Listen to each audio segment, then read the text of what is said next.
On today's Habs Tonight pregame show, we've got a new number 22 in town, so no pressure, Cole, but you've got some big shoes to fill.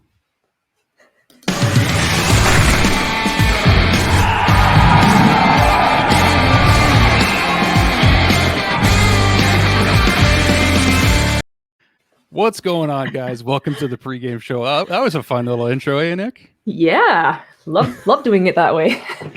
I mean, from our mouths on the postgame show to Marc Bergevin's ears, Cole Caufield gets recalled in less than a week after playing only 2 games with the Laval Rocket, and gets assigned. I'm pretty sure he gets assigned number 22.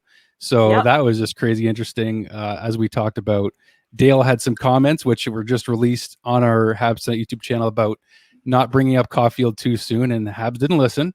But how fun is it that he takes number 22 though? That's crazy. It's kind of ironic. I mean, they've been saying all day like, oh, he's taking Habs legend Steve Shutt's number, Steve Béget's number, and I'm like, hey, you know what? Don't forget Dale Weiss. We've got a Habs legend here too. But no, as Drew was saying, we actually just released Dale clipping his opinion on what if Cole should be brought up too soon or what's happening with his development, which we talked about on the trade deadline video we have. So make sure to check it out on YouTube. It's up, it's live, and it's getting tons of traction lately. So make sure to check it out. Oh yeah. So we'll try to put a link here right in the video so it's easy for you guys to access. But you know, immediately the first thing off the hop is, and we did see him skating with the team today. It's kind of surreal. Like it really is happening. Yeah. It is happening quickly, but it's pretty cool to see him out there. And the team does need a spark. We don't know exactly when he's going to make his debut. There's a lot of salary cap implications when it comes to this. So, and you were telling me about that just before we went on here. Yeah, it seems that one comes up, one comes down, right? So whose spot would he take? I mean, you'd have to basically waive Stahl or Evans to get him on, especially with the cap space going on. Or do you send Ouellet down? Like there's so many options that you can bring up, but are we willing to spare Stahl and Evans on waivers? I mean, one of them's going to get claimed, that's for sure. Yeah, that's a risky move. We don't want to lose. I think we got Stahl specifically for this upcoming last stretch and playoff run, and Jake Evans is too young of a talent to want to lose on waivers. So we'll see what happens. But I mean, so I told you I wouldn't get too hyped about Caufield, so I'm trying to keep it in here. But we might see him as early as tomorrow against Ottawa. I think that's still too soon, but maybe on the road trip next week, it'd be a great time for the guys to bond on the road trip. You got Gustafsson, you got Merrill coming in. You're going to have some tougher guys that can step in if anyone takes a run at Caufield. We've already got a bunch of guys that can. I think of Edmondson. I think of Weber. There's a ton of guys like Josh Anderson. Like we got, if we have a young star that kind of takes off, like we got somebody that can back him up, which I like the sounds of. Oh, definitely. I'm not worried about the kid being protected at all. I'm just, like Dale said in the clip, he needs to develop properly, and we're known to maybe sometimes rush that. So I'd like to see what he can do. Stick in Laval for a bit. I mean, it's kind of a harsh jump to go from the NCAA playing a handful of games in Laval and then jumping right back to the NHL. So it could be too much, and the expectations are so high for this kid too. So what's going to happen? He's not going to score, not going to do anything. The fan base is going to flip. You know, it's just a lot of pressure for the kid too. So I kind of want to see him developing nicely in Laval. And like Duchamp said this morning, him and the management have a decision to make. Do they keep them with the team for the road trip in Alberta and let him practice with the team, get the feel for it? Or do they send them back to Laval and basically get them to practice and get ready for their next game? They have, 10 days off? So it's going to be interesting what they do, like you said.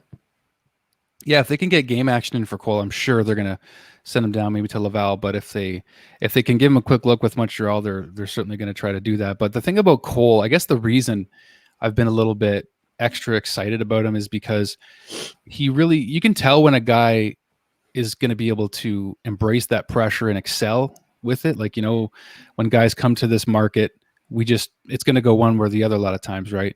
We saw what happened with Paling, but the good news about Paling is he's playing well, and hopefully he gets a call soon too. It's just with Cole, it seems like it kind of excites him, the pressure, or not even the pressure, but just the expectations, right? He comes in with Laval, scores 2 goals, gets an assist in his first game, second game gets another goal. So it just seems like there's few guys that can live up to the hype. I think he Yeah. just might be one of them. Oh yeah, for sure. I mean, I'm not. Everybody's worried about his size and everything. Like, just let the kid play. He's anxious to play. He's gonna rock it. No pun intended. I like that one. No, he's gonna be great no matter what. So I don't know. It's gonna be interesting to see what happens for sure. But speaking of big guys who could be able to defend him, we have our Yes. dear Ben Chiarot back in the lineup tonight. Well, yeah. Sorry, like I'm forgetting about one of our biggest guys on the team. No big deal. Big Ben coming back too. So again, that's another reason why I feel confident in Cole getting his first game in soon. And again, just the defense pairings are going to be solidified again. We got Chiarot and Weber back together. Edmondson and Petrie have been playing again, which is great to see again. The last couple of games, Romanov, Kulak back together also. So we don't know what's going to happen once Merrill and Gustafsson do come in, but Yeah. I like this problem we have of having too many guys. This is a good thing. For sure, good problem to have. Do you wanted to get your opinion? Where do you see Merrill and Gustafsson fitting in?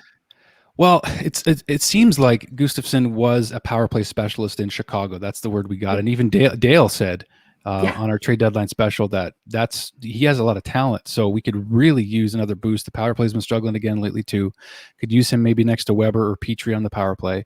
And as far as Merrill goes, it sounds like he'll go up and down he'll play with anybody, is what he said recently in his presser. So we could see Kulak and Romanov get scratched just so those guys can both get a look. I really like the sounds of Chiarot, Weber, Edmondson, Petrie, Merrill, and Gustafsson. I just like the idea of that lineup for a night. I want to see what it looks like. So that would be fun to see.